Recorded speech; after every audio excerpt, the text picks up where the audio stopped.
Sobat Era sekalian, jumpa lagi kita di channel yang keren ini. Keren. jadi Sobat Era sekalian, tapi kebetulan Pak Jenderal walaupun jauh dia masih tetap masuk karena dia ini apa mic-nya kondensor ya. Ya, ini live kita dan saya punya tamu istimewa. Ngeri-ngeri sedap. Beliau adalah pasti kenal ya, Komjen Pol Dharma Pongrekun. Selamat malam Bang, saya bilang Bang Jenderal, Pak Jenderal atau apa? Nama saja. Nama ya, tapi jangan dong Bro Dharma. Ya. Oke, Bro atau Bang ya, karena Bang Dharma memang secara de facto lebih tua dari saya. Oh gitu. Usia 66 kan lahir? 66. Saya tahun 70.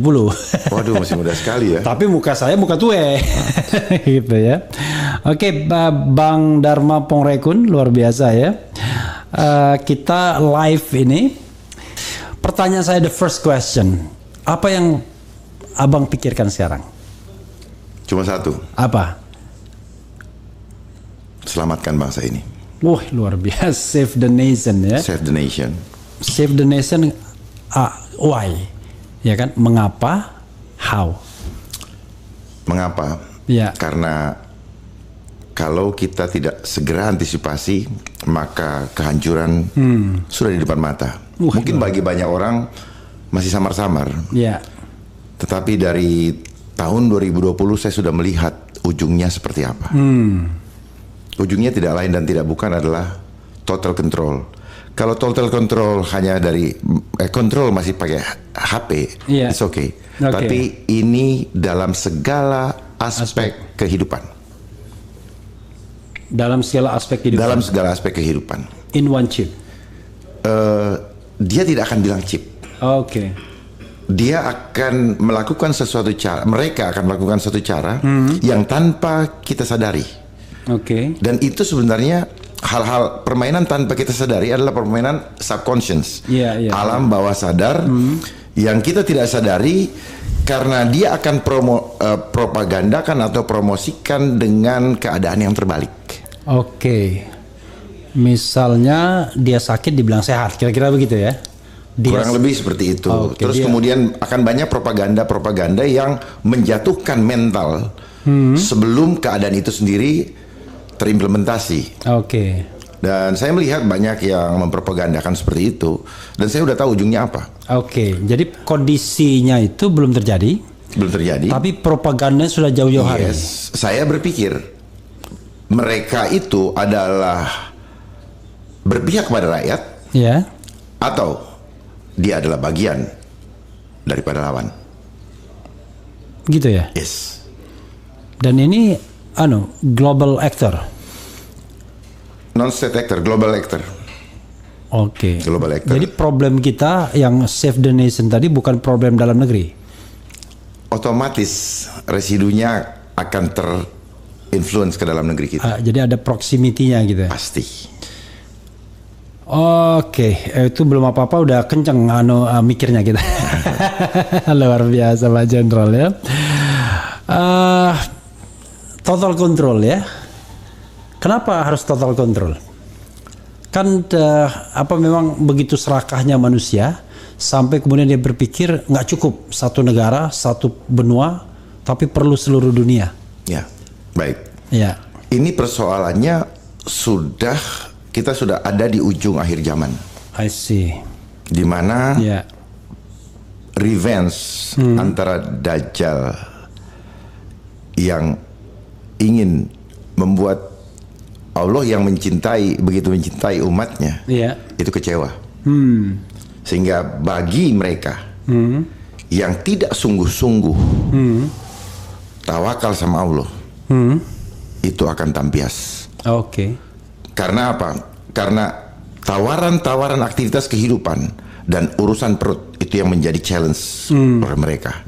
Sehingga banyak di antara kita, saya pastikan akan banyak. Dan sekarang sudah mulai terlihat goncang imannya karena semua aspek kehidupan harus mengikuti persyaratan-persyaratan yang mereka sebut sebagai new normal. Oke, I see. Yang sebenarnya itu adalah kata lain dari abnormal. I see. Kita adalah makhluk ciptaan Tuhan yang mempunyai free will. Iya. Artinya Karena boleh bebas. ikut, boleh tidak. Ada sunnah, ada wajib. Iya. Nah, ini tidak ada. Ada force di sini. Oke. Ada pemaksaan, dan itu adalah karakteristik dari sifat Dajjal. Oke. Tidak ada pilihan lain. Kenapa? Karena jatah dia tidak ada pilihan juga, yaitu neraka. Wah, luar biasa. Saya sampai ke akarnya aja, Pak, nggak usah retorika lagi lah. Iya. Tapi saya boleh ya agak sedikit pribadi nanya. Boleh. Sepanjang saya tahu, abang kan seorang non Muslim ya? Betul, Pak. Apa? Kristen. Tapi terminologi yang dipakai tadi kok Muslim Islam semua itu? Kan sahabat-sahabat saya bergaul dengan semua. I see. Semua kalangan. Iya.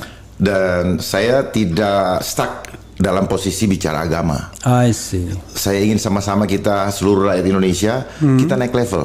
Mari kita bicara ketuhanan. I see. Sehingga tidak akan terjadi polarisasi. I see. Sebagaimana yang menjadi permainan atau agenda daripada mereka juga. Oke. Agar tidak terjadi persatuan.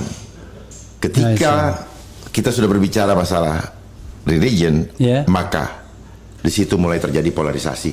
Tanpa kita sadari karena dia bermain dengan subconscious. Hidup ini hanya permainan nasi. Yaitu permainan pikiran dan perasaan. Jadi kita naik tingkat bicara mengenai belief in God. Yes, kita bicara ketuhanan. Karena agama, Tuhan tidak membawa agama.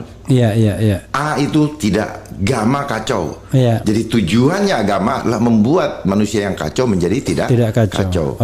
Namun manakala yang menyampaikannya terjadi deviasi, maka kekacauan akan terjadi.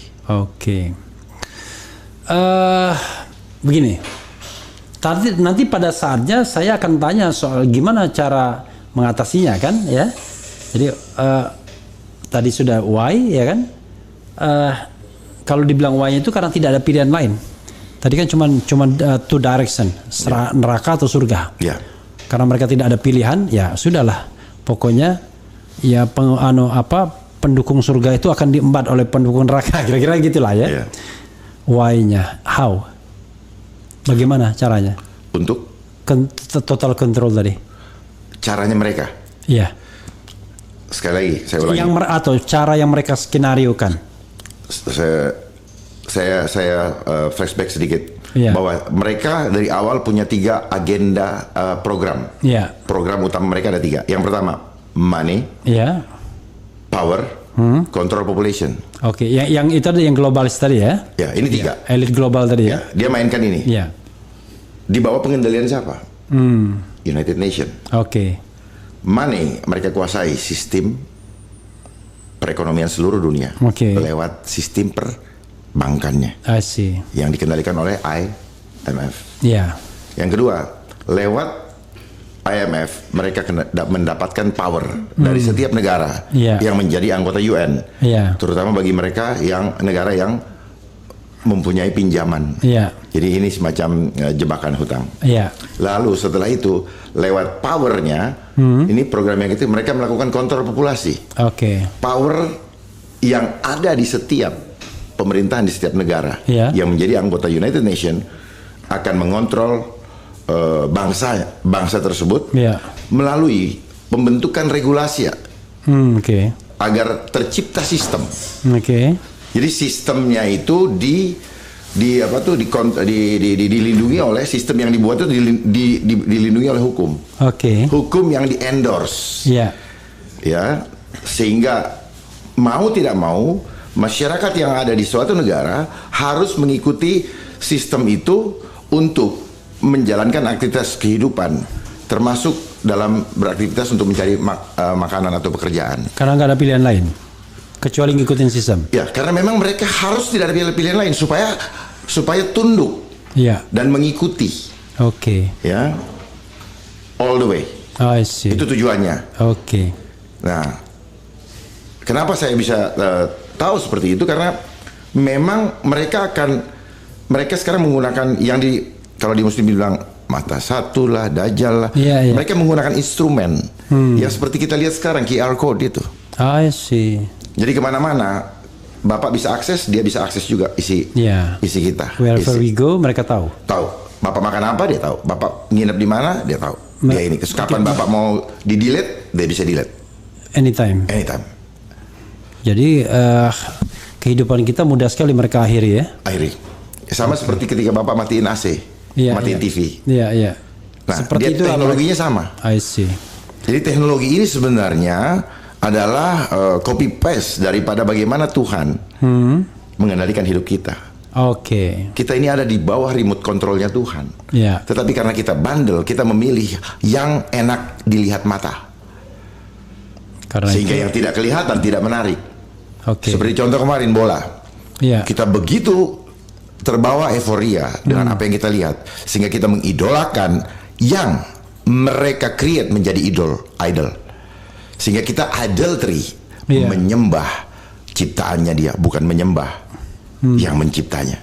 I see. Dulu ada pemain sepak bola Indonesia yang menjadi primadona karena naturalisasi, bukan naturalisasi, dia pemain yang memang ada darah Indonesianya. Tiba-tiba ada yang ingin mendaftarkan, bisa nggak pakai dijadikan agama, yang konsep idol seperti itu ya.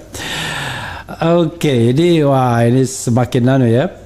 Jadi itu yang dilakukan. Jadi karena mereka membuat sistem, lalu kita sendiri yang kadang-kadang memilih untuk ke sana, bukan ke hakikat tadi. Kita menyembah. Kita memilih karena ada force. I see. Ya, ada power tadi saya bilang. Power yang menggunakan force. Yang boleh saya sitir sedikit apa yang disampaikan oleh Bung Karno. Perjuangan kami lebih mudah. Karena melawan penjajah. Musuhnya ketok. Kelihatan. Tapi perjuangan kalian lebih sulit. Karena melawan bangsa sendiri. Bukan saya yang ngomong loh. Iya, melawan bangsa sendiri. Saya yang mensitir apa kata. Kata Bung Karno ya. It's gonna happen. Gini, saya agak flashback sedikit ya. Apa kaitannya dengan latar belakang Bang Dharma ya, bicara tentang globalis seperti ini? Karena orang mengatakan kan abang polisi dengan pangkat terakhir Komjen. Memang ada di BSSN ya, Badan Cyber dan Sandi. Badan Cyber dan Sandi. Dulu badan apa ya dulunya? Itu sebelumnya apa namanya? Pembaharuan daripada Lemsanek. Dulu Badan Lembaga Sandi Negara. Cuman karena Pak Presiden menginginkan ada suatu badan khusus yang menangani cyber, maka ditingkatkan. Menjadi setingkat menteri. Dulu Lembaga Sandi Negara ya. Apakah karena di posisi itu atau karena interest ini sebelumnya memang sudah ada? Frankly speaking, saya mendapatkan banyak, saya berkontemplasi dan banyak mendapatkan hidayah. Yang step by step saya dibukakan banyak oleh Yang Maha Kuasa, sehingga saya bisa melihat jauh ke dalam apa yang mungkin selama ini kita tidak pahami, karena selama ini kita digiring lewat sistem edukasi, hanya memahami sistem material. If you cannot see, then I don't trust it. Sejak kapan itu? 2018 Pak. 2018 itu berarti sudah di BSSN ya? Saya di BSSN dan banyak yang dibukakan. Termasuk buku itu saya bikin ketika saya di sana. Ini ada, sobat deras sekalian, ini ada buku ya. Indonesia dalam Rekayasa Kehidupan, sebuah perenungan anak bangsa menghadapi globalisasi. Komjen Pol Dr. Andes Dharma Pongrekun, MMMH. Berarti sempat ambil S2 hukum ya? Iya, di UGM. S1-nya enggak? S1-nya enggak. Enggak ya? Enggak. S1-nya Dr. Andes di bidang? Di kepolisian kan? Kepolisian. PTIK. PTIK ya. Jadi tinggal bisa diteruskan. Ini saudara sekalian nanti diinikan aja Reski di foto dimasukkan ya. Nah, jadi buku ini kapan ngambilnya? Saya tulis 2018 akhir. Ya. Saya terbitkan 2019. Sekitar bulan Agustus, Oktober deh kalau nggak salah. Oke. 5 bulan sebelum rame-rame COVID event itu. Oke. Bisa nggak kalau saya ngomong frankly speaking apa adanya ya? Bebas. Bebas ya. Bebas. Soalnya yang saya hadapi adalah bintang 3 yang masih bertugas. Jadi tugas sekarang analis kebijakan di Lemdikpolri. Iya. Itu saja sudah mengindikasikan kan bahwa kekuasaan formal barangkali merasa terganggu juga nih dengan komentar-komentar seorang Dharma Pongrekun yang kita pahami sangat vokal ya. Terutama bicara soal tadi bagaimana seorang globalis itu untuk mempengaruhi negara dan kemudian agen-agennya banyak di sini. Dulu ada buku namanya Yusi Harakunio mengenai tentang komprador itu ersatz kapitalisme. Yes. Jadi ya orang-orang di sini cuma sekedar perpanjangan tangan dari industriawan dunia aja. Jadi mereka cuma pemburu rente. Betul. Nah, sekarang pemburu rentenya sudah lebih canggih aja. Rentenya bukan lagi rente perdagangan yang kasat mata, tapi hal-hal yang mungkin sudah tidak terlihat lagi itunya. Global corporate yang bermain. Global corporate yang bermain. Dan itu ada konsekuensi kan, Abang? Saya tidak merasa bahwa sebagai konsekuensi karena nggak diomongin kalau itu konsekuensi. I see. Tetapi sekarang mengerjakan sesuatu yang tidak menjadi concern. Ya buat saya perjalanan hidup adalah rencana Tuhan. I see. Jadi nggak usah pusing. Oke. Jangan bikin rencana dalam hidup. Ini yang saya dapatkan. Iya. Tapi ikuti saja rencana Tuhan dalam hidupmu. Oke. Maka nggak akan pernah kau sesali. I see.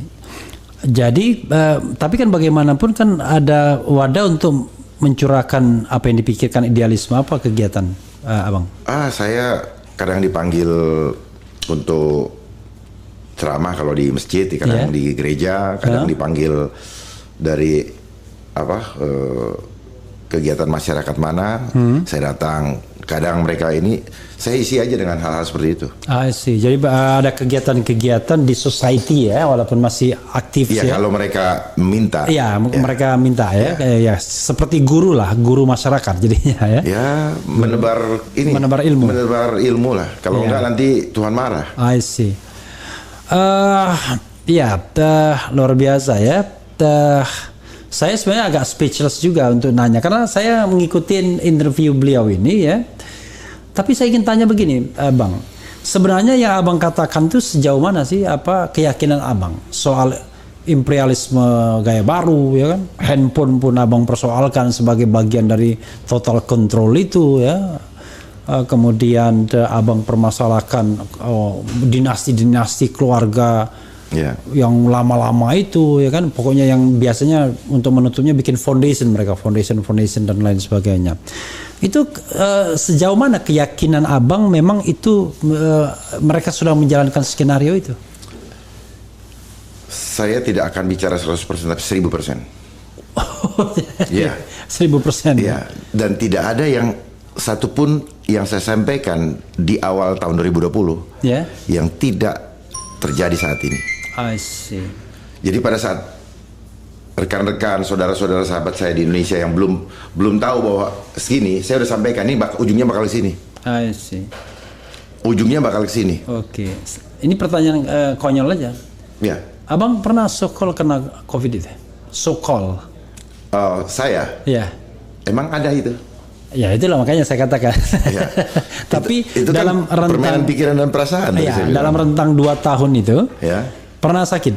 Saya? Ya. Biasa sakit. Flu apa-apa biasa ya, batuk gitu ya. Biasa itu kan itu common. Yeah. Common dari setiap orang, di mana kalau kita flu itu tandanya bahwa badan kita butuh istirahat. I see. Santai aja. Kayak alarm ya? Iya, itu alarm. Iya. Gitu, itu alarm. Kenapa? Artinya tubuh kita lagi asem. Oke. Jadi gini. Asemnya tinggi. Jadi mudah-mudahan pembicaraan kita ini tetap ilmiah ya. ilmiah. Ya, karena bukan kadang-kadang bicara ilmiah pun orang nggak suka. Nggak usah pusing, Pak. Ya, kita nggak bisa menyenangkan semua orang. Ya, I see. Ketika saya waktu itu kan pernah ingin mengajak Dr. Lewis kepada seorang tokoh, karena Dr. Lewis itu pernah ngobrol sama saya selama setelah kontroversi itu 2 kali, dan sekali ngobrolnya sejam. Saya mikir dalam tanda kutip kasihan juga nih dokter ini. Dia banyak gugatan, banyak pikiran yang harus dia curahkan, tapi medianya ditutup ibaratnya. Jadi siapapun yang mengundang dia dan lain sebagainya, jadi kemudian bermasalah. Jadi sebenarnya permasalahannya bukan pusing itu, permasalahannya adalah media kita ditutup, ya kan? Nah. Itu salah satu bagian daripada yang total control. That's point. Yes. Makanya itu salah satu indikator, satu indikator. Kan dikuasai media semua. Iya. Salah satu indikator bahwa apa yang abang katakan itu serius sebenarnya. Karena kalau tidak serius orang ketawa-ketawa aja, ya kan? Tapi orang yang saya mau ajak ngomong ini seorang tokoh, saya tidak sebutkan namanya, dia merasa pemikiran Dr. L itu sangat kontroversial. Kenapa? Ya sederhananya gini, ini ada jutaan manusia di dunia ini, jutaan manusia di Indonesia ini. Mereka percaya kok adanya si itu, ya kita begitu aja pakai bahasa simbol. Adanya si itu percaya mereka. Kok cuma dia yang nggak percaya? Makanya dia akhirnya nggak mau terima gitu. Terlalu kontroversial katanya. Tapi saya tahu abang, kemudian teman abang yang ikut ke sini orang yang termasuk berpikir seperti Dr. Lewis itu juga, bahkan mantan menteri kita juga berpikir demikian, karena saya juga pernah ngomong panjang sama beliau. Nah, apakah abang tidak melihat bahwa diri abang itu bukan sebuah eksepsional, tetapi hal yang aneh?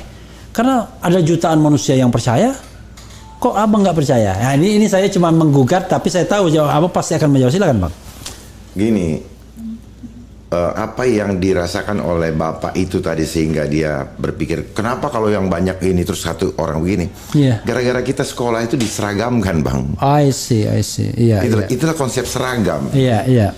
Sehingga orang seragam salah dia nyaman.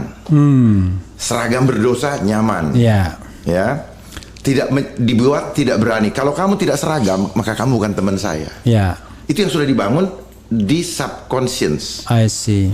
Tanpa sadar orang nggak berani berbeda. Kenapa?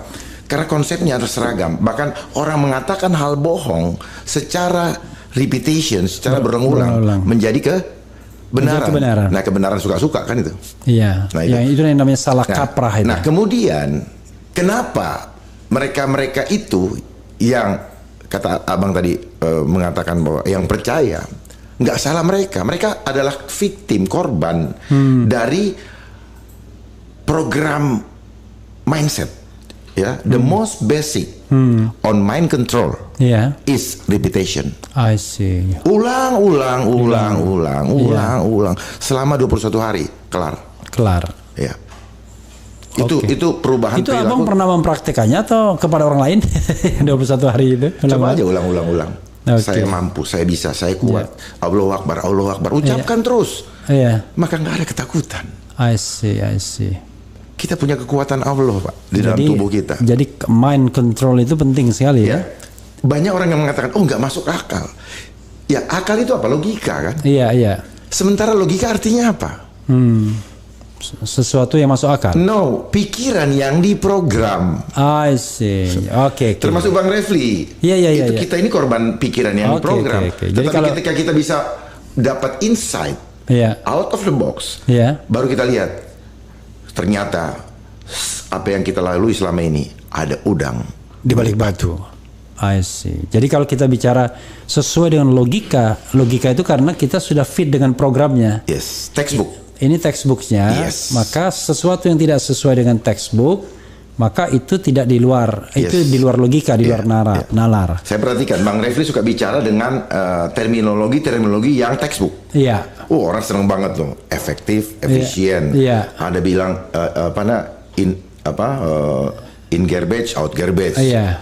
Ada input, ada output. Nah, kita ngikutin apa yang sudah di doktrin. I see. Sehingga kita hanya bicara teori. Ya. Saya suka bertanya, kenapa teori dengan praktek das science dengan das solon tidak sama? Iya. Oh, ternyata teori ini adalah doktrin. Harusnya teori ini adalah catatan praktek. Oke. Itu yang seharusnya. Iya. Bukan prakteknya lain, teorinya lain sendiri. Iya. Dan itu yang membuat kita gampang tersesat. Gitu, Pak. Oke. Jadi bisa nggak kalau saya katakan sebenarnya kebenaran itu jadi relatif dong? Kebenaran absolut. Absolut. Yang membuat relatif karena kita membuat terminologi kalau kebenaran itu objektif. Oke. Should have the object. Karena objektif itu padahal harus ada objeknya. Iya. Ada materialnya. Iya. Dan itu yang subjektif, yang tidak kelihatan, dianggap tidak benar. I see. Jadi, pandai ya mereka menggunakan terminologi itu ya. Oke. Nah, saya membayangkan ini sistem sekolah kita itu sudah penyeragaman dari awal. Nanti saya bahkan buka. Secara fisik pun kita diseragamkan, ya kan?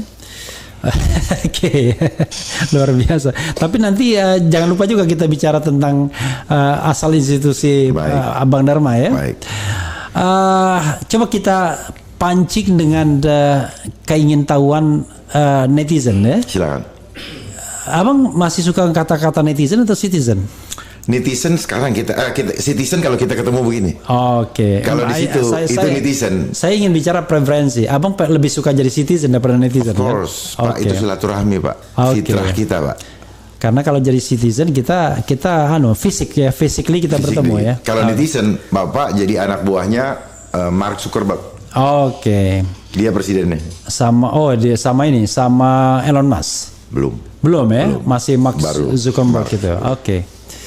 Itu pemain baru Elon Musk ya di dunia ini. Elon Musk itu kan dia lebih concern kepada mobil listrik. I see. Walaupun dia beli Twitter itu soal lain ya. Soal lain. Oke. Coba kita konsentrasi dulu, Bang, ke soal tadi. Pertanyaan saya sengaja di sini ya. Soal vaksin tadi. Kok dia mengatakan seolah-olah ada diskriminasi penggunaan vaksin ini. Ada yang saya tangkap, pembesar itu tidak menggunakan vaksin yang disuntikkan kepada rakyatnya. Is it benar ya itu? Saya tidak mau masuk ke situ. I see. Kenapa? Karena saya tidak tahu persis kehidupan dari masing-masing orang, kejujuran dari masing-masing orang, dan seperti apa yang tampil di publik dengan apa yang ada di belakang. I see. Gitu. Saya nggak bisa masuk ke situ, Pak. Gitu. Jadi kenapa seperti ini? Ya saya tidak bisa jawab. Tetapi buat saya sebagai orang beriman, we don't need anything.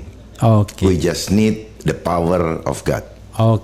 Tapi kan mestinya sebagai orang beriman, Abang pengen mengatakan panggung depan panggung belakang itu harus sama dong. Walk the talk. Apa yang diomongin dengan apa yang dilakukan harusnya sama. Abang melihat nggak ada ini, mohon maaf ya, kita nggak bilang orang ada konspirasi soal vaksinasi ini misalnya. Memang gini, banyak orang alergi dengan kata konspirasi. Konspirasi itu dari konspire bernafas bersama. Sebenarnya orang yang kong kali kong itu kan konspirasi, Pak. Bahasa. Dan dalam kehidupan kita terjadi banyak konspirasi. Gitu. Lalu kenapa banyak orang yang kesannya kok seperti hal yang berat? Gitu. Hal yang negatif. Kan, gitu. Tujuannya kan tujuan yang sama, tapi dari berbagai bidang, dari berbagai ini. Seperti sekarang antara pendidikan, antara lembaga yang satu dengan yang lain. Ini ujungnya satu. Tapi kan bahasa itu sering sekali ada dimaknai dalam perkembangan kan. Konspirasi selalu bermakna negatif, kolaborasi maknanya positif. Sama kan, aja. Gitu. Sama aja ya. Sama aja, cuman hakikatnya sama aja. Sama. I see. Ini kan tadi terminologi tadi kan terminologi yang mereka sodorkan. Yang dulu bukan kita yang menciptakan kok. Oke. Kita lahir bahasa itu sudah ada. Iya. Terus kemudian kita didengarkan ke telinga kita berulang-ulang, lalu kemudian kita menggunakan juga. Mari kita buat terminologi sendiri apa. Oke. Kong kali kong kah, atau kerjasama jahat kah, Iya. dan sebagainya. Biar jelas gitu iya, nggak usah menggunakan adopsi bahasa asing lah. Yang terlalu canggih, tetapi nanti malah kita bingung sendiri. Betul. Jadinya. Terus terang, saya nggak paham ya sebenarnya yang ingin dilakukan abang tuh apa sih sebenarnya dengan mengungkapkan ini semua. Saya sih sebenarnya saya sengaja cut begini karena saya udah sebelumnya kan sudah saya lihat di video-video lainnya, dan mungkin juga Sobat Era udah tahu, oh, ini Bang Dharma, Dr. Luis, yang sana ini orang-orang yang tidak sokol tidak percaya COVID lah sih ya katanya, sokol. Makanya tadi pertanyaan memang ada ya sokol tidak percaya sih. Nah, sebenarnya apa yang ingin abang sampaikan sesungguhnya, dan apa tujuannya sebenarnya? Saya ingin menyelamatkan jiwa, Pak. Saya cinta kepada bangsa ini. Saya tidak mau bangsa ini terkena propaganda yang menyesatkan. Gitu. Kalau tidak ini, mari kita berdiskusi. Oke. Ya. Jadi jangan langsung main stop aja kan? Karena pada dasarnya saya ingin membantu mempercepat penyelesaian. Saya tidak tahu. Oke. Saya tidak menganggap bahwa diri saya menentang. Iya. Justru saya ingin membantu. Iya. Ajak diskusi. Iya. Kok bisa begini? Iya. Saya kasih bantu tipsnya. I see. Karena biasanya orang benar itu memang sering dimusuhi. Tapi tidak ada yang mengatakan secara eksplisit bahwa kamu nggak benar. Oke. Cuman bisik-bisik aja. Iya. Main belakang. Iya. Artinya tidak berani berhadapan secara langsung. Enggak. Oke. Karena apa? Sebelum semuanya paham mengerti ini, saya sudah kasih tahu sebelumnya. Oke. Dari 2019 saya sudah kasih tahu. Oke. Bahwa itu akan kejadian. Yang tadi ya. Yes. Ada. Dan kita akan dibikin seperti barang. Oke. Proyeksi itu sudah ada sebelumnya. Kita akan dijadikan robot seperti barang. Kita tinggal di remote control kayak Sega atau kayak ini, kayak mainan. Maju mundur, mobil-mobilan naik, nanti kita kayak gitu. Oke. Yang saya nggak habis pikir tuh begini ya, kalau kita bicara tentang sebuah kebijakan, kita tahu bahwa per 31 Maret 2020 itu kita dinyatakan status darurat kesehatan masyarakat by law ya.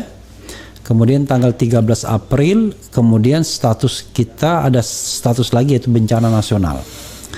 Sebenarnya saya nggak paham ya kenapa pemerintah ini bikin dua status itu, status kesehatan masyarakat, bencana nasional, karena leading sektornya itu beda. Makanya kan di lapangan tiba-tiba tumpang tindih, tapi tumpang tindih tetap aja diambil kontrolnya oleh kekuasaan puncak kan. Jadi apapun yang terjadi pokoknya akhirnya ya tetap dikontrol. Cuma masalahnya adalah kenapa status darurat itu tidak segera dicabut? Karena de facto, ya misalnya kegiatan kemasyarakatan, ya kemarin kan ada pernikahan di Solo, yang mana ada lagi pakai standar yang di set sebelumnya ya kan, jarak, pakai masker, pakai macam-macam itu. Tapi status formalnya itu belum dicabut gitu, tetap bisa digunakan untuk katakanlah menghalangi pergerakan, menghalangi apapun atau mengatur apapun. Gimana Abang lihatnya? Saya tidak mau masuk ke yang acara itu karena ya itu contoh. Saya tidak masuk itu. Saya cuma mau kasih tahu gini. Ya. Dalam hidup ini seringkali kita gini. Kita dibuat kalau sudah panjang kebiasaan yang kita lakukan. Ya. Kemudian di cut. Ya. Secara dadakan di situ akan terjadi goncangan, Pak. Tubuh kita pun, sel-sel kita pun akan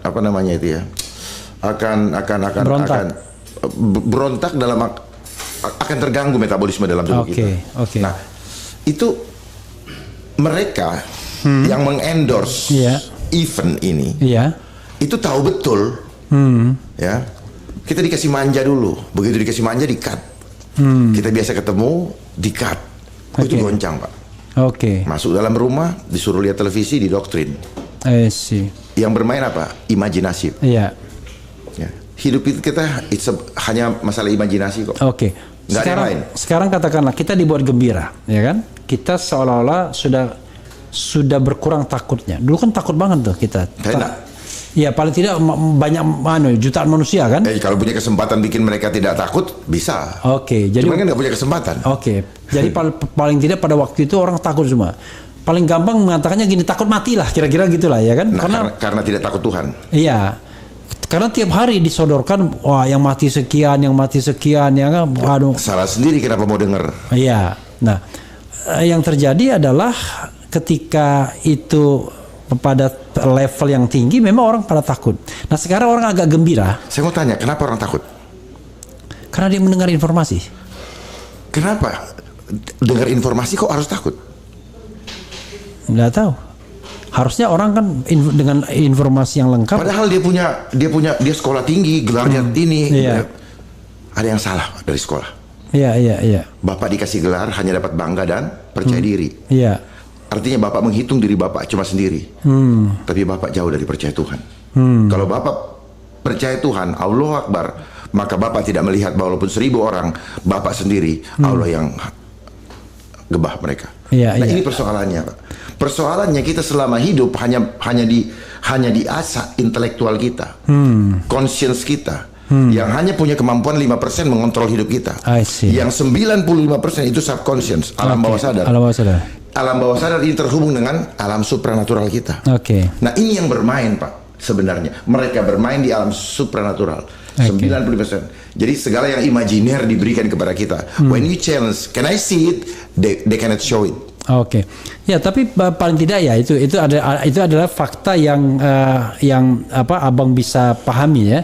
Tapi kan masyarakat awam kemudian dulu tahun 2020 2021 gue takut loh ya kan dengan ini.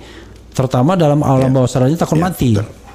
Kemudian tadi Pak, karena di apa apa namanya? Di stressing apa namanya? Di shock terapi. Iya. Nah, sekarang longgar.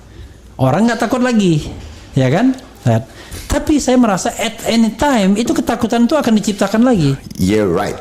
Iya. You're right 100%. Iya. Bapak betul sekali. Jadi selama kita nggak melawan itu, kan orang akan mudah dibalikan. Yes, kamu sekarang nggak takut lagi, optimis. Besok saya tinggal umumkan bahwa meningkat, kira-kira begitu. Yang saya lucu begini, saya kadang-kadang kok orang takut dimarahin suruh takut gitu loh. Iya. Orang nggak percaya dimarahin. Iya. Kok nggak percaya kan gitu? Iya. Saya mengatakan kepada itu, mohon maaf, kepercayaan saya adalah ketuhanan kepada Tuhan. Iya. Itu bukan kepercayaan saya. Baca aja di Undang-Undang Dasar 45. Iya. Dia tidak masuk dalam satu kepercayaan. Iya. Jadi tips seorang Dharma Pongrekun apa untuk menghadapi katakanlah situasi ini ya? Pertama gini lah, biar konkret ya. Biar orang tidak takut yang namanya COVID gitu aja. Nggak ada cerita, perkuat iman kepada Tuhan. There is no choice, Pak. Kalau kita masih senang dengan kehidupan duniawi ini, kita belum selesai dengan hidup kita, ketakutan akan terus menyertai kita. Karena apa? Konsep ketakutan sudah dibangun sejak kita sekolah dari apa? Konsep homo homini lupus, Pak. Iya. Manusia lain. Jadi konsep ancaman sudah dibangun di otak purba kita. Iya. Itu yang dibangun. Terus kemudian kita digiring ke manusia homo teknologi. Harusnya kan kita homo imago Dei berkembang kepada homo homini socius. Iya. Tapi kan tidak. Gara-gara apa? Selama di sekolah kita disuruh unggul-unggulan, Pak. Mencari yang unggul. Dan indikatornya adalah angka. Itu, Pak. Nah, disitulah konsep kenapa terjadi korupsi juga, Pak. Jadi orang lebih senang mencari kemuliaan dunia daripada memuliakan Tuhan. Nah ini persoalan, Pak, mendasar sekali. Ya, banyak orang bilang, oh kita selesaikan korupsi. Nggak mungkin bisa, saya bilang. Nanti ada bagian itu ya. Nggak mungkin bisa. Kita akan. Karena pada nggak tahu caranya. I see, tangkal hoax gimana? Oh nggak tahu caranya kok. Orang hoax itu memang industri kok. Ada duitnya. Iya. Jadi intinya kalau kita bicara mengenai menghadapi ini ancaman ini yang 2020 kita nggak bisa keluar, nggak bisa bersilaturahmi, 2021 cuma satu saja, jangan takut, percaya kepada Yang Maha Kuasa. Perkuat ini sana. Nah, kenapa batin saya tergugah karena sudah sampai ke titik nadir iman digoncang. I see. Tidak boleh ke masjid. Oke. Tidak boleh ini. Tidak boleh ke gereja. Bahkan sekarang pun kalau misalnya mau ini ada jaga jarak. Ada ini, ada sistem yang harus dilewati. Cucut. Iya. Kita dulu kami tidak bawa Alkitab nggak dimarahin. Iya. Nah, something wrong kan? Iya. Gitu loh. Something wrong. Bayangkan hampir di seluruh dunia sama dia punya ini.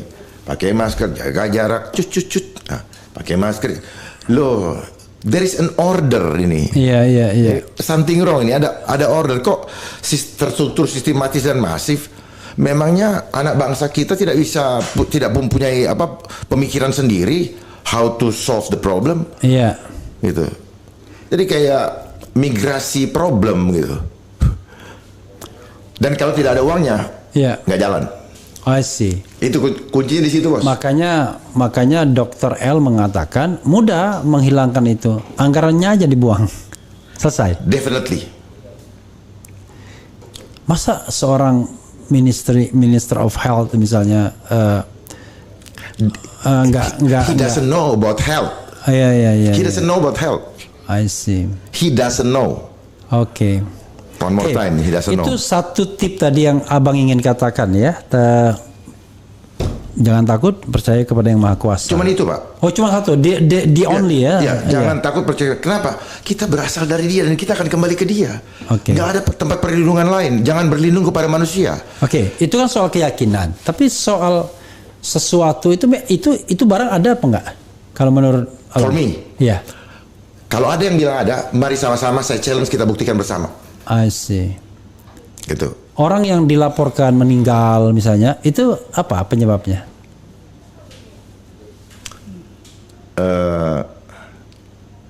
Harus saya buka di sini nggak ya?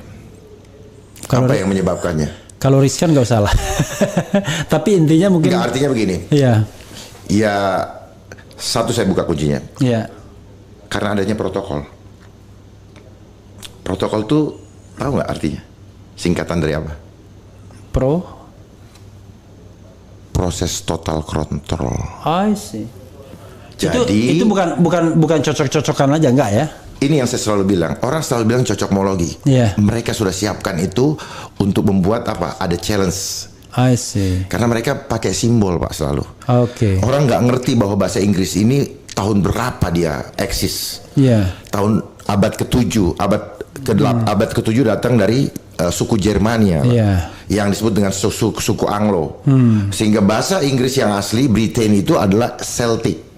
Nah, di situ dia mulai mereka mulai menciptakan bahasa-bahasa dengan simbol-simbol seperti history. Oh, bukan cocokmologi, Pak. Kenapa pakai his? Bukan kenapa laki-laki ya? Ada nggak yang tahu? Nah, bagi mereka yang selalu bilang cocokmologi, tanya kenapa itu ada history? Iya. Story, sejarah. Iya. Ya kan? Kok his? Iya. His Almighty God. Iya. Mereka nggak tahu. Ya. Ini banyak kata-kata mantra juga, witchcraft dan sebagainya. Jadi ini kenapa saya sampaikan ini, Pak? Karena ini fase terakhir dari akhir zaman. Jangan terlena, jangan berpikir terlalu jauh bahwa hidup akan 1000 tahun. Jangan. Be careful. Ya. Banyak yang sudah dipanggil Tuhan mendahului kita. I see. Apapun yang kita miliki di dunia ini tidak ada artinya. Buat apa kita memiliki seluruh isi dunia ini tapi hidup kita binasa? Oke. Itu kenapa saya harus menyampaikan kebenaran walaupun banyak yang membenci atau banyak mengucilkan saya. Oke, intinya adalah kalau kita nasihatkan kepada orang-orang, ya sudahlah, hiduplah seperti Anda hidup sebelumnya, normal-normal aja gitu. Ya, dan mendekatkan diri ke Tuhan. Iya. Bukan cuma mendekatkan, clicking, ya, menyatu dengan Tuhan. Karena kalau mendekat saja, begitu ada angin puyuh kita yang terbang, Tuhan kagak. Iya. Gitu. Jangan main-main. Ucapkan Allahu Akbar terus menerus. Kekuatan itu datang tanpa kita sadari. Ketakutan hilang, Pak. Oke. Speak the word. Makanya mereka memainkan kuasa Tuhan lewat apa? Perkataan. When you hear, when you see, to speak. Karena apa? There is a power in your mouth. Powernya di mana? your breath. Oke. Karena breath yang kita pakai adalah God's breath. Jangan main-main, Pak. Makanya kenapa jangan coba-coba shut off your mouth. Karena apa? Bapak ngomong sekarang. Iya. Yang keluar dari mulut Bapak angin kan? Iya. Tapi kenapa ada kata-kata? There is a power. I see. Jangan main-main, Pak. I see. Ya, dan kita disuruh menggunakan kata-kata gitu. Ini kena, ini. Dan apa yang kamu ucapkan itu terjadi. Karena kita meyakininya maka itu terjadi. Of course, iya dong. Kalau kita nggak percaya nggak. Ya, nggak speak the good word. Iya, I see. There is a virus. Iya. Itu vibrasi, Pak. Jadi virus itu singkatan daripada vibration of us. Oke. Viral, vibration for all. Vibration itu sesuatu yang memancar. Iya. Segala sesuatu Vibrasi. yang memancar kemudian menular. Iya. Itulah virus. Oke. LGBT itu virus. Bapak jadi sedih gara-gara saya kelihatan sedih. Saya sudah menebar virus kepada Bapak. Virus itu artinya apa? Dia menjatuhkan semangat, dia menaikkan semangat. Kita menyanyikan Indonesia semangat naik, itu namanya virus. Jadi jangan diartikan selalu negatif. Oke. Tetapi virus itu menularkan, menyebarkan. Segala sesuatu yang menular. Jadi there is no fisiknya, Pak. There is a spirit. Iya. Itu. Misalnya Bapak bergaul dengan orang yang koruptor misalnya. Iya. Virusnya bisa kena. Iya, semangat untuk berkorupsinya juga. Ya, bergaul dengan tukang minyak wangi. Jadi seperti itu virus itu sebenarnya. Cuman mereka, saya menggunakan mereka, itu memanfaatkan istilah ini untuk menjual sesuatu. I see. Sebagai penawar, gitu. Saya tahu lah rahasianya lah. Bagi orang-orang yang tidak dekat Tuhan pasti gampang dibohongin. Oke. Tapi kalau orang yang dapat hidayah, terlalu gamblang Bapak membohongin saya, Pak. Oke. Kita bicara tentang yang Abang sering katakan di tempat lain itu soal imperialisme ya. Ditakutin, diciptakan ketakutan itu, dan kita butuh bantuan dia. Nih bantuan. Diutangin lah kira-kira kan masalah, begitu. Ya. Cipta reaksi dan beri solusi. Ya, beri solusi. Dan solusinya adalah Anda diutangin dan Anda kemudian terjebak pada debt trap itu ya. Itu yang dilakukan oleh mereka. Iya. Awalnya kan itu. Iya. Awalnya itu. Dan akhirnya kita keenakan. Iya. Sehingga kita tidak bisa lepas. Cuman agak bingung saya. Kalau saya pinjam uangnya Bang Refli. Iya. Lalu saya bayar cicilannya. Iya. Bang Refli nggak berhak mengatur rumah tangga saya loh. Iya. Nah, kenapa ini boleh? Something wrong. Dalami Pak Refli sebagai hukum tata negara. Iya. Gitu. Kenapa seperti itu? Dan ini fenomena mutakhir. Ya. Untuk konteks negara ini. Ya, saya pikir kalau memang kita boneka kita nurut-nurut aja. Tapi kalau kita mau mengaku sebagai negara besar, ya besar penduduknya atau besar dia punya wibawa. Iya. Maka kita akan tidak mau diperlakukan seperti itu. Lebih baik kita makan sama-sama sedikit, tapi punya harga diri daripada kelihatan kaya, tapi jadi hamba, slave. Iya, jadi budak ya. Budak. Oke. Bang Dharma, ada yang mau disampaikan lagi soal ini? Mungkin secara terstruktur yang mungkin saya tidak sempat saya katakan, mungkin Abang bicara tentang skenario gini, setelah kita bicara ini kan, kita kan harus ada escape clause-nya apa ya, jalan keluarnya apa. Nah itu silakan Abang omongkan escape clause-nya sebagai katakanlah kalaupun kekuasaan tidak mau mendengar ya minimal rakyat yang mendengar kan kira-kira begitu. Silakan sebelum saya mau tanya soal tadi institusi Abang. Oke. Jadi begini, saya sudah menyiapkan saya akan membantu untuk memberikan 7 program kunci untuk mengembalikan kedaulatan rakyat. Oke. Gitu. Ya. Ada 7 program kunci. Salah satunya apa? Selesaikan hutang dalam 1 hari dan membangun negara tanpa hutang agar rakyat tidak dibebani lagi oleh pajak yang tinggi terhadap debitur asing. Oke. Walaupun nanti saya akan tanya how come gitu ya. Saya tidak akan buka di sini. Oke. Itu satu oke. Supaya tidak, karena ini ada Kenapa? Oh, how come? Karena saya tahu sumber dananya. Itu aja. Dan sumber dananya here di sini. Ya. Oke, good. Karena isu-isu yang begitu saya juga dengar. Oke. In one day, and then nggak perlu ngutang lagi. Nggak perlu ngutang lagi. Oke, itu satu. Ya, membangun negara tanpa hutang. Kalau hutang udah habis ngapain lagi? Iya, gitu. Kita punya sources luar biasa kok. Oke, itu satu. Kan tadi ada 7 bilang. 7. Kedua, saya buka di sini nggak ya? Mengembalikan semua perundang-undangan dan peraturan ini generalnya ya. Sesuai dengan Pancasila dan Undang-Undang Dasar 45. Oke, sesuai dengan semangatnya ya. Nilainya, Pak. Oke, bukan semangatnya, nilainya. Oke. Nilai. Karena saya sudah melihat begitu banyak undang-undang yang tidak sesuai dengan Pancasila. Ya. Tidak berketuhanan. Ya. Tidak berketuhanan. Tidak adil. Sila kedua kemanusiaan yang adil dan beradab. Bagaimana mau adil? Lah kalau itu aja sila kedua tidak terlaksana, bagaimana mau terjadi persatuan? Ya. Jadi perhatikan baik-baik itu sebagai ahli hukum ketatanegaraan, tolong diperhatikan itu. Kita bicara sesuai dengan Pancasila dan Undang-Undang Dasar 45, tapi poin-poinnya saya perhatikan tidak. Dan kita justru banyak mengadopsi karena di endorse perundang-undangan yang justru banyak melanggar ketuhanan yang Maha Esa. Iya. Contoh pasal gratifikasi. Iya. Itu menjadi momok. Dari lihat kata kosa katanya saja, Pak. Iya. Asal kata gratifikasi dari mana, Pak? Iya. Itu kan asal dari kata Belanda. Gratiti sama gratification. Oke. Yang artinya menerima hadiah. Iya. Nah, artinya pasal ini mengignore adanya kuasa Allah di dalam hidup kita. Supaya kita selalu berpikir secara matematika. Iya. Segala sesuatu hidup ini bisa dihitung seperti matematika. Tetapi kita adalah makhluk supranatural. Kehidupan kita bukan hitungan matematika. Bapak bisa duluan dipanggil Tuhan bukan berdasarkan umur. Iya. Orang suami istri belum tentu punya anak. Iya. Tapi, nah ini konsep material. Jadi dia mau mengignore bahwa kekuatan Tuhan tidak ada, tapi dia nggak ngomong. Oke. Itu pelan-pelan. Termasuk pasal-pasal yang terkait dengan keadilan ekonomi ya, yang juga kita bongkar kalau perlu. Oke, itu 2 ya. 3. Saya buka di sini kan, saya catat sini. Oke, nggak apa-apa. Biar itu. Iya.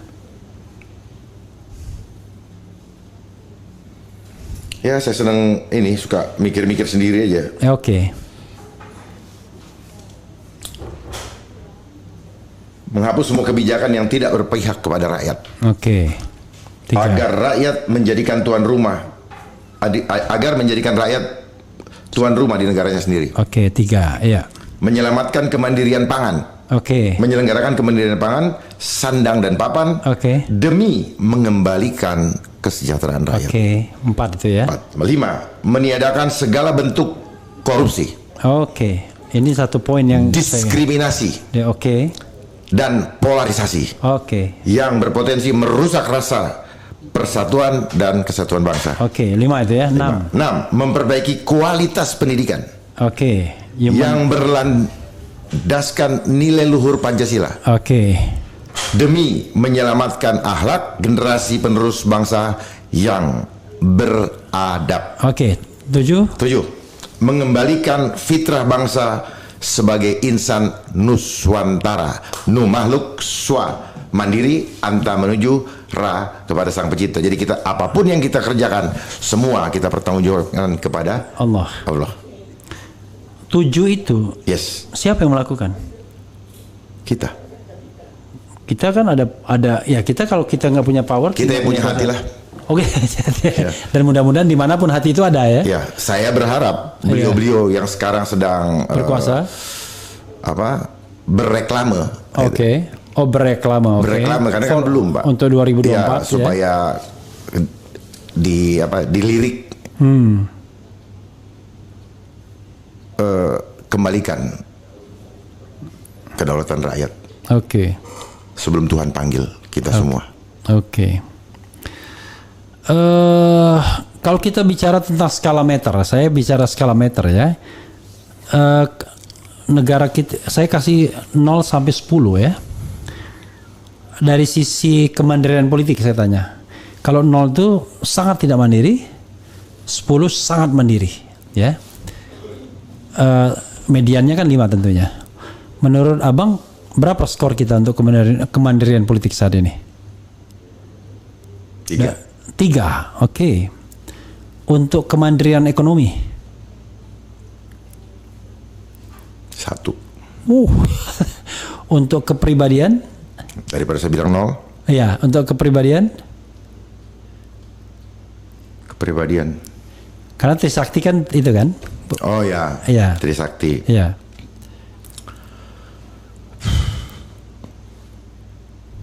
Sulit saya ketika orang sudah tidak berketuhanan, kepribadiannya hilang.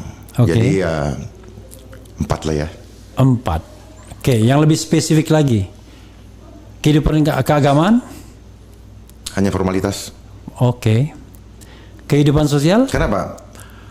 Ketika seseorang masih punya rasa takut dan khawatir, berarti dia tidak sepenuhnya. Oke. Tidak sepenuhnya percaya penuh. Karena Tuhan gak mau diduain. Iya. Gak mau separuh. Iya. Gak mau 3/4, gak mau 99/100. Maunya berapa, Pak? 100%. Iya. Nah, jadi kalau kita masih ada khawatir, karena apa? Kekhawatiran atau ketakutan itu adalah spirit. Spirit dari siapa? Bukan spirit dari Allah. Bapak ngerti spirit ya? Iya, iya. Ya. Itu kekuatan bukan dari Allah. Dan manusia hanya satu, terintimidasi oleh ketakutan. Takut nggak keren, takut nggak in. Iya, Semua iya, kan iya. takut, Pak. Iya, iya. Bahkan asuransi jual ketakutan. Kita tuh percaya pada Tuhan, tapi kalau Tuhannya banyak jadi hantu. Ya. Tuhan, Kita Tuhan, hanya di Tuhan. mulut, Pak. Iya. Karena selama ini kita tidak tahu bagaimana. Banyak di antara kita tidak mengenali siapa diri kita. Sehingga dia tidak mengenali siapa yang menciptakan dia. Secara ini ya, itu cuma kata cerita. Tapi dia tidak pernah mengalami pengalaman pribadi. Kalau kehidupan sosial? Kehidupan sosial. Horizontal. Oh, horizontal. Iya. Individualis sekarang. Semakin digiring kepada individualis. Semakin gue lulu kira-kira gitu Ya, kan. karena bahasanya. memang ini kalau kita belajar teori Hawkins, kita ada sekarang dalam posisi apati. Apati. Jadi yang tertinggi itu enlightenment, love, peace, segala macam. Iya. Nah, kita ada di posisi apati, sebentar lagi guilty, udah itu shame. Udah itu selesai slave. Oke, budak Ya, jadi. budak. Nah, ketika kita apati, ini sel-sel penyakit muncul, Pak. Jadi dari posisi bangga saja, pride saja, sudah mulai muncul bibit penyakit. Jadi betul-betul harus ikhlas betul di dalam hidup ini, baru kita ini. Jadi manusia itu hidup dengan kekuatan supranatural. Cuman tapi konsep kita di sekolah adalah material, seperti bicara hukum. Iya, iya. Kalau nggak kelihatan, maka tidak bisa dihukum. Iya. Makanya sejak kecil kita dibangun ruang untuk menjadi pembohong, Pak. Iya, iya. Gitu, pokoknya. Tapi di dalam diri kita dibangun mensrea jahat, Pak. Iya. Selama sekolah kita udah dibangun mensrea jahatan tanpa kita sadari loh. Misalnya? Misalnya, ya tadi saya bilang kompetisi, I see. mengejar angka. Jadi bukan mengejar hakikat, yang paling penting adalah angka Anda di atas yang lain, kan kira-kira. Ya gitu. pokoknya itu yang dibangun, Pak, kompetisi Oke. terus mengejar angka. Itulah yang menyebabkan kenapa itu mensrea, Pak. Udah itu tinggal nunggu aktus reusnya. Oke. Ada niat dan kesempatan. Iya. Undang-undang disiapkan untuk menangkap output daripada sifat yang sudah ditanamkan tadi. Oke. Satu terakhir ya sebelum ke Polri tadi. Kalau hubungan vertikalnya antara negara dan masyarakat berapa skornya? Dengan pemikiran begini, dulu negara kita dibangun, kan negara itu seperti bapak yang mengayomi Dari rakyat untuk rakyat. ya, mengayomi anaknya gitu-gitu. Tapi sekarang kan berapa skornya?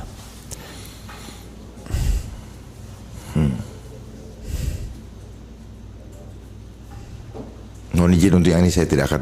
Oke, nggak apa-apa. Tapi intinya adalah bahwa dari skor-skor lainnya itu memang rata-rata di bawah 5 kita kan. Bahkan tadi kemandirian ekonomi cuma 1 saja. Oke, Bang Dharma, untuk bagian ini kita cukupkan ya. Besok-besok kan kita bisa diskusi lagi. Boleh, kan. Ya. Nah, tapi tentu sobat era sekalian kan pengen tahu, Bang Dharma kan berasal dari institusi kepolisian. Kita itu cinta sekali yang namanya polisi, ya kan? Gak mungkin negara tanpa polisi. Tapi at the same time orang prihatin, ya kan, dengan polisi. Saya sampai bikin polling, dan kalau setiap polling saya kan ada puluhan ribu yang biasanya ngisi polling itu. Apakah Anda percaya dengan polisi sebelum kejadian Sambo? Ini saya mau frankly speaking.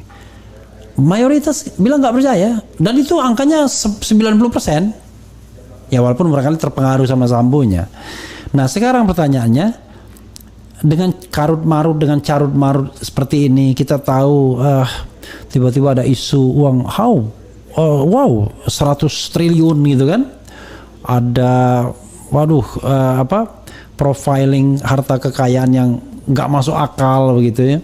Kemudian belum lagi keadilan yang nggak diciptakan secara benar seperti kasus-kasus KM50 dan lain sebagainya.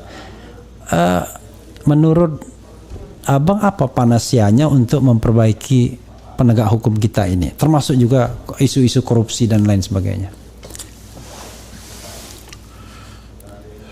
Atau abang mengkonstruksikan dulu, menggambarkan bagaimana penegak hukum kita hari ini, baru kemudian cari panasianya. Penegakan hukum kita secara menyeluruh, tidak ada pilihan lain, harus di revolusi. Kata-katanya revolusi, bukan lagi reformasi. Kalau reformasi kan reform, Pak. Iya. Dibentuk ulang. Iya. Dibentuk ulang, bahan bakunya sama nggak, kan gitu. Nah, kalau saya bilang revolusi ini kan evolution, jadi dia kayak bermetamorfosa. Nah, saya masuk ke ini, apa yang terjadi antara perilaku dengan misalnya perbuatan yang tidak baik sama korupsi, ini sebenarnya satu rangkaian, Pak. Oke. Ini bicara, kalau dalam satu organisasi kan kita bicara struktural, kultural, ya. Tapi saya tidak mau mensoroti struktural, karena struktur ini sangat tergantung siapa, siapa yang menjalankannya, Pak. Mau strukturnya kayak apa? Karena struktur ini pasti ada motifnya, Pak. Dibentuk untuk apa, kan gitu. Fungsinya untuk apa? Tapi saya lebih suka menyoroti masalah perubahan culture. Ya, karena ini adalah bagian daripada budaya organisasi, Pak. Nah, suatu organisasi, apalagi Polri, itu kan bentuknya adalah bentuk hierarki. Ya, ada kekuasaan dan kewenangan. Dan seorang pemimpin itu sangatlah vital menentukan hitam putihnya atau merah putihnya dari satu organisasi. Makanya tidak salah kalau Pak Kapolri suka bilang ikan busuk dari kepala. Karena kepala menggambarkan pemikiran, proses dan tindakan. Gitu. Nah, kalau pikirannya tidak bagus, maka tangan kaki ngikut, tidak bagus. Jadi, nah, kenapa tidak bagus? Karena bawahan itu secara insting atau alam bawah sadar, mereka akan merasa aman kalau mengikuti value-nya pimpinannya. Karena pimpinan kan mewariskan value. Dia menebar value, entah pimpinan sebelumnya, terus kemudian yang mungkin yang sekarang sedang manggung, itu kan ada value, Pak. Nah, value itu mau tidak mau akan mempengaruhi sadar atau tidak sadar kepada anggota atau bawahan. Sehingga kenapa? Karena bawahan akan merasa aman untuk mengikuti value tadi. Itu secara tidak sadar. Tapi yang sayangnya akhirnya lebih takut kepada manusia daripada kepada pencipta. Itu yang terjadi. Sebenarnya kalau kita punya pemahaman yang benar akan suatu kebenaran, maka kita tidak akan pernah salah jalan, tidak akan pernah salah pilih. Dalam hidup kita tidak bisa, you cannot catch two rabbit on the same time. Tapi kan manusia mau bicara imbang-imbang lah, mau di sini sedikit, mau di sini. Tuhan nggak bisa ditimbang-timbang, Pak. I see. Saya selalu bicara arahkan ke sana karena kehidupan kita dengan hubungan kita dengan Tuhan jangan pernah dipisahkan. Artinya kalau kita ingat Tuhan, kita nggak akan korupsi. Pasti. Kalau karena kita apa? ingat Tuhan, when you love. Iya ya. Kalau kita ingat Tuhan, kita akan berlaku adil. Pasti, Pak. Iya. Pasti. Karena apa? Hidup ini akan berakhir. Hidup kita tujuannya apa? Memuliakan manusia, otomatis memuliakan dia. Jadi pendekatannya kultural, bukan struktural ya? Kultural, Pak. Seperti revolusi Profesor Taverne. Iya. Bapak paling ngerti lah orang hukum. Iya. Berikan saya hukum yang tidak bagus, saya bisa. Iya. Ini berikan saya, walaupun hukum itu bagus kalau dipegang oleh orang yang jahat. Iya. Jadi tetap karena yang memainkan tetap manusia, Pak. Kurang bagus apa aturan sebenarnya? Jadi tapi kalau diselingkuhin oleh banyak kita. Iya, tapi artinya kalau ketika kita mencoba untuk berubah, yang kita butuhkan pengkhotbah dong berarti. Tidak, Pak. Penanaman sejak rubah sistem pendidikan di Indonesia. Jangan sistem pendidikan yang seperti ini lagi, yang mengejar angka. Ya. Kenapa? Yang terjadi kan persaingan, Pak. Iya. Kenapa mereka bersaing itu? Karena ada persaingan. Takut kehilangan kehormatan dunia. Iya. Orang lain jadi musuh. Sehingga ada klasifikasi, ada anak bodoh, sehingga ada tidak ada asih. Iya. Ya, tidak saling silih asih, silih asa, silih asuh, nggak ada. Iya. Hajar, ganggu, hajar. Ya kan? Kenapa? Ada uang yang bukan hak atau yang bisa dikorupsi diambil, yang penting nggak ada yang kelihatan. Nggak takut lagi sama Tuhan. Tapi kalau Tuhan yang mengontrol kita, di depan atau di belakang kita nggak berani bikin apa-apa. Ya itu kan kalau kita bicara sistem pendidikan, itu kan berarti kan kita dari bawah ya. Sebenarnya yang the existing ini gimana? Ya kalau yang the existing, ya kan gini, ada yang di luar, ada yang kalau yang baru mau masuk itu dari mulai pendidikan pembentukan. Ya. Tapi kalau yang sudah ada di atas, tinggal ikan busuk dari kepala tadi, Pak. Kalau kepalanya, kepalanya itu tahu betul kebenaran. Dia akan bisa menularkan ke bawah. Bukan cuma menularkan, Pak. Walk the talk, Pak. Kalau kita tidak ada loophole, apa yang kita takutkan? Ini kan masalah loophole aja. Karena pada dasarnya semua orang mampu berpikir idealis. Tapi persoalannya sampai kepada tataran eksekusi tampias. Ketika ada politik saling sandra misalnya ya. Nah itu problem dari loophole tadi, Pak. Iya. Pertanyaannya adalah misalnya ya, kalau di Kejaksaan Agung kan kita bisa cari orang lain, ya kan? Orang yang betul-betul kita masukkan ke sana kan sebagai kepala tadi. Tapi kalau di institusi seperti kepolisian kan nggak bisa. Kita harus ngambil apa yang sudah ada dan terbentuk dari awal yang barangkali keliru tadi. Sehingga loopholes itu sudah tercipta. Begini, Pak, saya tidak bisa menyalahkan sistem yang berjalan di kepolisian karena itu hanyalah bagian subsistem daripada sistem perpolitikan nasional. Itu adalah residunya. Apa yang terjadi di situ menggambarkan bagaimana sebenarnya yang terjadi secara nasional. Sebenarnya, cuman belum meledak. I see. Saya rasa di departemen lain juga banyak sama. Ya, jadi sebenarnya hanya soft aja kalau kita bicara tentang top leadership gitu ya. Right. Terakhir mungkin ini ya. Saya mau bacakan sedikit nanti. Sepercaya apakah atau seberharap apakah seorang Dharma Pongrekun terhadap perubahan kepemimpinan nasional? Karena masuklah, karena tadi kan bicara tentang 7 hal tadi kan bisa sekarang, bisa besok ya kan melaksanakannya. Tapi sepercaya apakah terhadap kepemimpinan nasional yang akan mudah-mudahan lancar pergantiannya pada tahun 2024? Atau ada tips-tipsnya atau pengen ngomong sesuatu yang dikaitkan dengan apa yang dipikirkan tadi? siapapun pemimpinnya, Ya. selama yang penting dia tidak boneka.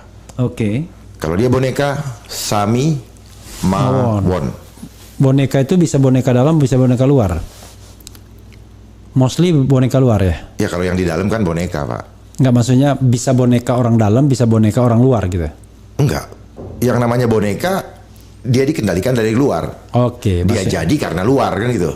Bukan karena enggak, maksudnya luar teritorial negara bukan. oh enggak. Enggak, dalam negara juga. Iya, artinya kan dia pemimpin kan? Iya. Pemimpin di negara kita. Nanti kita harap ada yang terpilih, tetapi kita berharap dia bukan boneka. Iya, maksudnya dia bisa mengambil sikap Iya. untuk menyelamatkan harkat dan martabat bangsa. Oke, maksudnya dia bukan boneka dari orang-orang yang kelompok-kelompok kekuatan yang ada ya. Di dalam. Oh. Baik di dalam maupun di luar negeri. Ya baik di dalam maupun di luar negeri. Oke. Ya, karena ada proksinya juga. Kadang-kadang kan ada yang cuma pion. Iya, kan gitu iya, kan. ada proksinya juga Ya, gitu. tapi ada dia punya apa namanya? Kalau perusahaan itu apa ya? Distributor. Iya, iya. Ada agent kan gitu. Ya. Nah, persoalannya adalah gimana bisa menjamin munculnya kepemimpinan seperti itu? Challenge saja programnya, Pak. Challenge saja programnya. Terus pelajari networknya. Oke. Gitu. Terus apakah mereka punya kalau komitmen itu kan setelah dia lakukan baru kita bisa tahu komitmennya. Iya. Minta komitmennya. Could they stop every circumstances yang menyusahkan masyarakat? Nah itu kalau challenge saja, saya rasa mudah kok. Apa yang tidak menyenangkan, tidak ini buat masyarakat selama ini, challenge saja, tantang aja. Masalahnya kan dengan presidential threshold misalnya, slot itu kan nggak banyak. Mungkin cuma 3 slot aja, jangan-jangan cuma 2 slot. Kita disodorkan pilihan yang sangat-sangat terbatas kan. Itu gimana? Masih ada optimisme seorang Dharma Pongrekun melihat? Karena saya masih masih aktif. Ya. Saya tidak mau masuk bahas Yang regulasi itu. I see. Yeah. Tapi kalau bicara harapan boleh dong. Iya boleh. Artinya saya juga kadang-kadang heran kenapa orang menganggap oh kamu tidak boleh berbicara politik. Salah. Hidup ini adalah politik. Bapak dengan istri Bapak itu berpolitik. Zon politik. Iya. Manusia politik. Nabi Muhammad, Yesus itu berpolitik. Iya. Gitu. Jadi memang pandai mereka membuat sekat-sekat supaya apa? Supaya oh ini tabu untuk ini, supaya lupa. Padahal dalam prakteknya berpolitik semua. Jadi akhirnya apa? Sampai bikin lagu politik pun tak boleh. Akhirnya apa? Rupanya sistem ini tidak senang. Maunya kita jadi munafik. Iya. Bapak perhatikan dari standar pendidikan, standar mutu, kita bicara itu aja. Iya. Itu diajar munafik, Pak. Standar bicara kuantitatif, mutu bicara kualitatif. Iya. Yang ada adalah pencitraan. Oke, jadi tetap harapan ya. Kuncinya ya. Harapannya harapan semoga Tuhan betul-betul menunjuk orang yang memang dia ridhoi, bukan yang nanti akan membuat rakyat semakin menderita. Oke. Silakan ditanggapi secara umum dan a closing statement ke sana. Ya. Banyak sekali tadi ya. Jadi apa saja? Saya sampai lupa. Ya sebenarnya saya hanya membacakan. Tadi ada bilangin kadrun kan? Iya kadrun, BSSN gitu-gitu. Saya cuma berharap kepada kita semua masyarakat Indonesia jangan terpengaruh dengan istilah cebong, kampret, kadrun karena itu adalah cara mempolarisasi bangsa dan ada yang mendesain.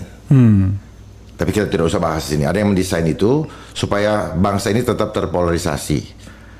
Jadi kalau kita mengaku kita bangsa Indonesia, negara kesatuan Indonesia, kita punya wawasan kebangsaan, kita paham wawasan Nusantara, maka persatuan dan kesatuan adalah syarat mutlak. Jangan polarisasikan dengan segala macam. Kita ini semua korban. Ya, giringan cukup panjang sejak penjajahan Belanda, di mana politik divide et impera sampai sekarang masih dilakukan. Dan pastinya mereka yang tetap mempertahankan itu, ada uang di balik itu. Karena mereka tidak akan capek-capek kalau tidak ada uang. Oke. Ya. Kalau bicara hoax, saya paham betul hoax itu apa. Hoax itu adalah berita yang dibuat bohong. Ya. Ya, yang dibuat gitu. Seolah-olah benar dibuat bohong. Jadi di sini juga adalah industri, karena hoax adalah dari bahasa Inggris yang namanya hokus pokus. Ya. Ya, banyak yang tidak mengerti bahwa itu memang itu adalah istilah, itu adalah mantra penyihir. Gitu, mantra penyihir. Kalau kita bicara farmasi dari bahasa Yunani, pharmakeia, artinya sihir, witchcraft. Jadi dalam hidup kita ini banyak kita terhipnotis atau tersihir dengan apa namanya ya, dengan terminologi, dengan segala macam. Akhirnya orang mengatakan, oh cocokmologi dan sebagainya. Tidak, Pak. Tidak. Jadi mari kita belajar untuk memahami yang lebih luas daripada yang kita pahami. Ya, yang hanya kita pelajari dari buku. Makanya di buku saya tidak mau pakai textbook, nggak mau pakai footnote, Pak. Karena footnote itu membuat tidak pernah ada inventor lagi, Pak. I see. Walaupun gelar Bapak doktor, profesor, but you are not inventor anymore. I see. Sejak kapan itu? Bapak tahu sejak kapan sudah kehilangan itu. Sekarang ini adalah masa post-truth. Kebenaran yang dibolak-balik. Tapi satu pesan saya, jangan takut kepada mereka yang mampu membunuh tubuh, tetapi takutlah kepada Dia yang mampu membunuh tubuh dan jiwamu. Tuhan memberkati. Assalamualaikum warahmatullahi wabarakatuh. Shalom, Om Santi, Santi Santi Om.